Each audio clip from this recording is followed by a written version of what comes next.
In this video, I'm going to show you how to install and configure Supabase on your Coolify instance.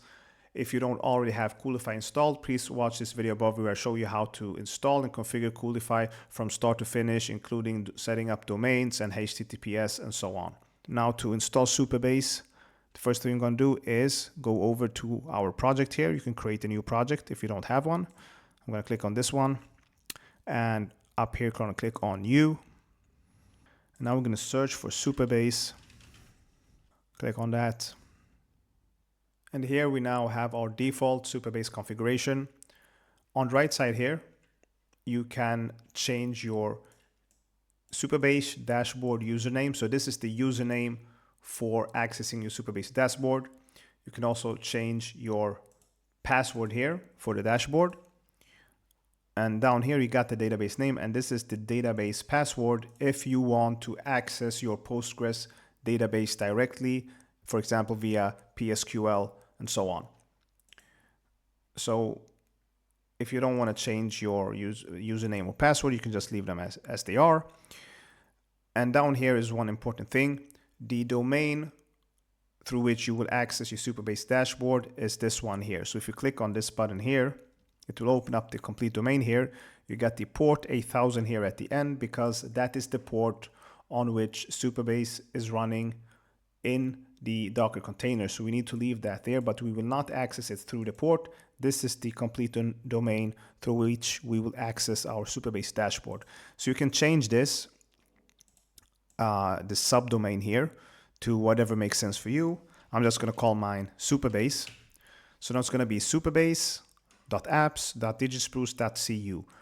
.apps, I have already, this is the domain of this server on which I am installing, the subdomain of the server on which I am installing Supabase.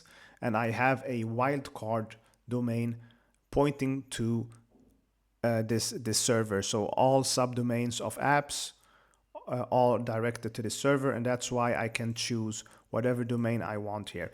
If you don't understand what I'm talking about here, please watch my previous video where I show you how to install and configure a complete Coolify setup, where I will also show you how I configured this server and the domains and wildcard domains. Okay, so I'm gonna leave it as so. Click on Save. And that's all I need to do for now. Now I can actually deploy it. And also one more thing, the service name here is just the name for the service in Docker, and here in Coolify. You can change this here or just leave it. It's just like a label for you to identify the service.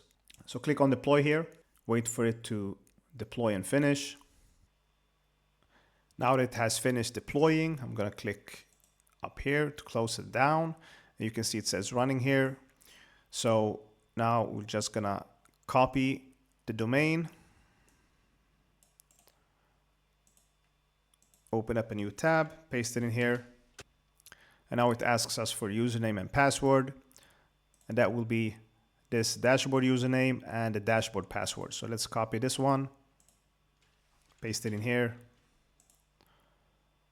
copy this password, paste it in here, click on sign in, and we now have Supabase up and running. So that's all you need to do to install Supabase on Coolify. If you want to see more videos on how to install different apps on Coolify and other Coolify things, watch this playlist here above. Thanks for watching. Make sure to subscribe for more videos like this, and until next time, take care.